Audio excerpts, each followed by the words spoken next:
Hola chicos, vamos a iniciar con nuestra clase del día de hoy. Iniciamos con el tema de transporte. ¿Qué es el transporte?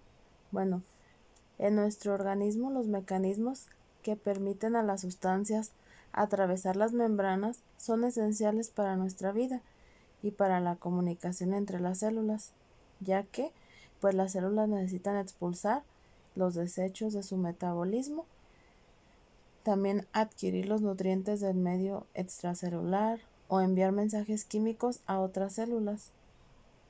Todas estas acciones se realizan gracias a las características físicas, químicas y biológicas de cada membrana celular.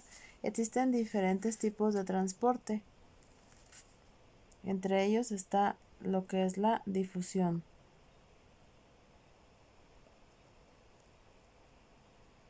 ¿Qué es la difusión? Bueno, en la difusión las moléculas se mueven desde una zona de alta concentración hasta una zona de baja concentración. Tenemos ahí en la imagen un ejemplo. El contenedor del lado izquierdo tiene moléculas de oxígeno. Estas moléculas de oxígeno, si se fijan, están prácticamente muy cerca unas de otras y se van moviendo entre ellas, chocan entre ellas, ya que tienen energía cinética, que es la energía que les permite tener movimiento. Pero al pasar el tiempo, observamos que el contenedor del lado derecho tiene menor concentración de moléculas y están por lo tanto más separadas. Entonces observamos que en el contenedor izquierdo tenemos mayor concentración de moléculas y al moverse estas moléculas podemos observar que existe menor concentración de moléculas, como es la imagen del lado derecho. Otro transporte u otro mecanismo de transporte es el gradiente de concentración. Bueno, ¿qué pasa en el gradiente de concentración? Dice que es la diferencia de concentración entre una región y otra en un determinado soluto. Aquí la sustancia va a favor del gradiente cuando pasa de una zona de mayor concentración a una zona de menor concentración. Y al contrario, si pasa, por lo tanto, si una sustancia va en contra del gradiente es porque pasa de menor concentración a mayor concentración. En la imagen que tenemos aquí presente, tenemos lo que es la membrana plasmática y tenemos las sustancias que van a pasar a través de esa membrana, que son los puntitos azules. Aquí iríamos de menor concentración atravesando la membrana para tener una mayor concentración. Esto nos indica que irá en contra del gradiente de concentración. El otro mecanismo de transporte es la membrana celular. Tenemos una membrana celular. ¿Qué es la membrana celular? Pues es un organelo que va a delimitar todo el contenido de la célula. Si recuerdan, cuando vimos las partes de la célula, vimos que la membrana celular es todo lo que recubre a la célula y la divide entre lo externo y lo interno. Entonces aquí este órgano tiene un grosor aproximado de 10 nanómetros y está formado por una doble capa de lípidos. A través de la membrana es por donde pasan las sustancias hacia adentro o hacia afuera de la célula. Existen diferentes tipos de membranas. La membrana permeable, impermeable y semipermeable. Otro mecanismo de transporte es la ósmosis. ¿Qué es la ósmosis? Pues es una difusión del agua o cualquier otro solvente que se utilice a través de una membrana semipermeable. Si se fijan en la imagen, tenemos una membrana semipermeable que es la parte divisoria que está en medio. Aquí la concentración generalmente de agua siempre es mayor que fuera de fuera, la concentración de agua siempre es mayor fuera de la célula, pero se corre el riesgo también de que haya una difusión de mayor concentración de agua que la que se requiere. Si hay una filtración a través de la membrana mayor de agua que la que se requiere, puede aumentar el tamaño de la célula, puede llegarla a hinchar y romper hasta causarle la muerte. Tenemos el otro mecanismo de transporte, que es el transporte activo. El transporte activo lo que va a hacer, o lo que va a transportar, pues son iones. En el transporte activo, las células requieren de, si se fijan, requieren de energía para poderse mover. Aquí las moléculas, perdón, se transportan de donde hay poca concentración a donde hay mucha concentración. Y esto pues requiere una fuente de energía que lo proporciona el ATP. Ahí donde tenemos la imagen donde está la membrana, tenemos la membrana que es la parte que está como blanco con azul. Tenemos lo que es el fluido extracelular, que es lo que va a pasar adentro de la célula. Si se fijan, la parte naranja es la célula. ¿Y qué va a ocurrir o qué está ocurriendo en el transporte activo? Pues el fluido del exterior quiere entrar hacia la célula, pero ahí se requiere de energía. Si se fijan, hay una parte donde dice energy. Esa energía va a ser proporcionada por una molécula de ATP, que es el adenosintrifosfato, si se acuerdan. Entonces, como conclusión del transporte activo, nos dice que aquí lo único que hace es pasar ciertas sustancias a través de la membrana plasmática. Tenemos también el otro mecanismo de transporte, que es la turgencia y la plasmólisis. Bueno, ¿qué es la turgencia? La turgencia pues es un fenómeno en donde existe una total expansión de una célula, ya que se hincha por la presión de los fluidos. Si se fijan en la imagen donde dice turgente, es donde tenemos ese ejemplo. La célula se hinchó, no sé si alcanzan a ver, pues está un poquito más inflada toda la parte amarilla, que es la célula. Es decir, pues aquí tenemos turgencia, las células se hinchan. ¿Por qué? Porque están absorbiendo una gran cantidad de agua y esto va a ejercer presión en la membrana celular. Por lo tanto, si se fijan, se ve como infladito la célula. La célula es todo lo amarillo y dentro de ella pues hay una concentración grande de agua y se hinchó. En cambio, en la plasmólisis, ¿qué pasa en la plasmólisis o qué es la plasmólisis? La plasmólisis es un fenómeno en el cual se van a originar solamente en las células vegetales y su principal característica es la permeabilidad que existe en la membrana celular. Aquí lo que ocurre, ya que la membrana es permeable, ocurre una pérdida de agua, por el contrario de la turgencia. En la turgencia se gana agua y en la plasmólisis se pierde agua. Un ejemplo en la plasmólisis es cuando nosotros colocamos un pez de agua dulce en agua salada. ¿Qué va a pasar? Pues el pez se va a deshidratar. Igualmente, si nosotros tomáramos agua salada, nos vamos a deshidratar, ¿sí? ¿Por qué? Porque la membrana va a estar, en este caso, va a permitir el paso de las sustancias de agua y va a ocurrir por la concentración salina. Nos vamos a empezar a deshidratar, ya que vamos a estar perdiendo más agua debido a los iones de la sal, ¿sí? Bueno, pasamos a la importancia de los microorganismos. Bueno, iniciamos con el ciclo del carbono. ¿Qué pasa aquí?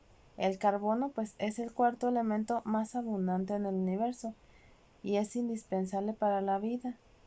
¿Por qué es indispensable para la vida? Porque lo tenemos, o todos los seres vivos tienen en sus células carbono.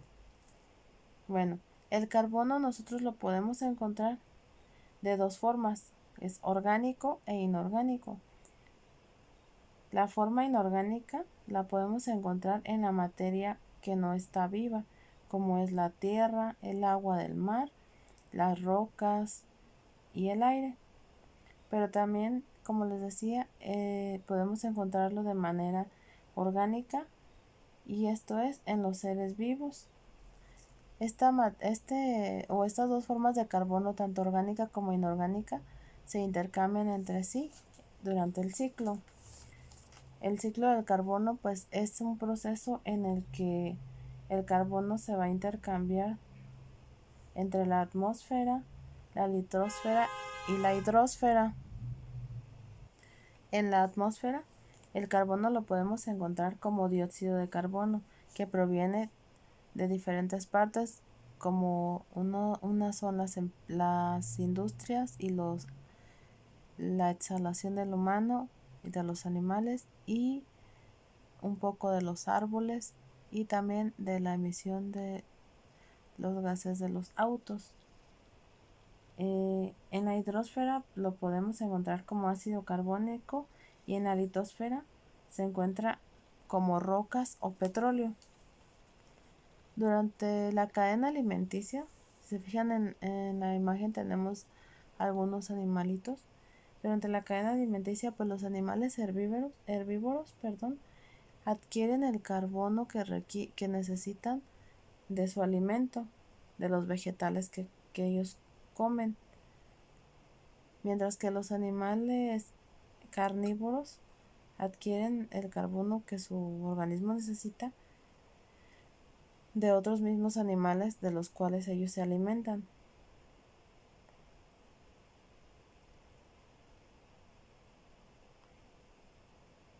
Además, al respirar por los animales y los seres humanos, pues exhalamos dióxido de carbono a la atmósfera.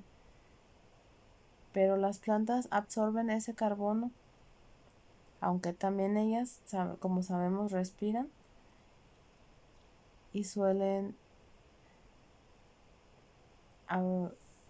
sacar un poco de ese carbono que ellas están utilizando para su respiración. También, al igual que nosotros, ellas producen un poco de dióxido de carbono hacia la atmósfera. También las plantas absorben carbono del agua y del suelo. Se dice que las plantas y los árboles son los que consumen más carbono y no lo producen tanto. Por lo tanto, nos ayudan a limpiar nuestro medio ambiente. Pero también sí podemos ver en la imagen que al morir, los seres vivos también, al enterrarlos, produce que la tierra o en la tierra se fije lo que es el carbono. Su cuerpo se va desintegrando y ese carbono que tiene en el cuerpo se guarda en la tierra por millones de años. Pero vuelve a regresar a la atmósfera. ¿Cómo regresa? Pues con la erupción de los volcanes. También, si se fijan, todo el ciclo incluye desde nuestra respiración, nuestro crecimiento. ¿Por qué? Pues al paso del tiempo nosotros vamos a utilizar tal vez coches, industrias, hasta que morimos, que también al morir pues se fija todo ese carbono que nuestro organismo tiene en la tierra y la tierra nos lo vuelve a regresar con las erupciones volcánicas y así otra vez vuelve a iniciar el ciclo. Los animales, entre ellos en la cadena alimenticia, es todo un ciclo que se va dando, al igual que el ciclo del nitrógeno. En el ciclo del nitrógeno pues podemos observar ahí que tenemos el nitrógeno atmosférico y se representa como N2, ¿sí? Ese nitrógeno atmosférico pues se va a fijar en la Tierra como nitratos o nitritos o amonio, dependiendo de qué bacterias sean las que lo están fijando o de dónde provenga, si son desechos. Las plantas, por ejemplo, ahí tenemos lo que es el nitrógeno atmosférico. Las plantas lo absorben como y se va fijando como las bacterias y los hongos son los fijadores o descomponedores, y de ahí se va a formar lo que es el amonio. El amonio después las bacterias nitrificadoras o nitrificantes lo van a volver nitrato, y de ahí otra vez las bacterias lo van a volver nitrato hasta que se fije otra vez y vuelva a la atmósfera. ¿Sí? Es todo un ciclo. Al igual que el ciclo del carbono, pues es uno de los ciclos más importantes para la vida del planeta. Ahora seguimos con las bacterias. Existen diferentes tipos de bacterias. Entre ellos están el diplococos, estafilococos, estreptococos, bacilos y espirilos. Bueno, los diplococos, como podemos ver en la imagen, son un conjunto de bacterias que se caracterizan por tener forma de cocos. Si se fijan, son como pequeños circulitos o llamados también cocos. Siempre vienen en pares, su nombre lo dice, de dos, diplococos. El estafilococos, pues es un conjunto de cocos. Si se fijan, son diferentes grupos de cocos unidos. Esta bacteria nos puede provocar infecciones en las vías urinarias.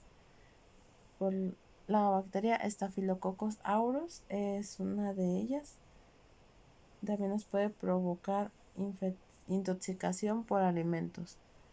En el Streptococcus, pues son bacterias que también son en forma de cocos, pero que se presentan en cadena.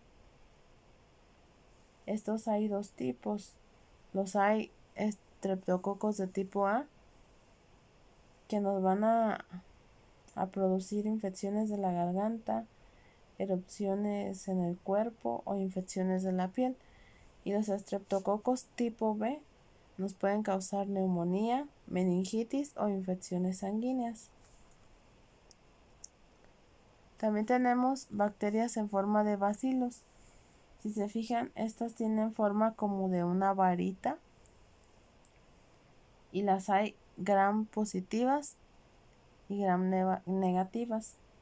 Estas principalmente nos causan infecciones estomacales o intoxicación por alimentos. Y el otro tipo de bacterias es el espirilos. Estas bacterias son gram negativas, tienen flagelos que los hacen tener una forma helicoidal y se desplazan en medios viscosos principalmente. Estos nos pueden provocar fiebre recurrente, que es una epidemia, o la infección llamada sífilis.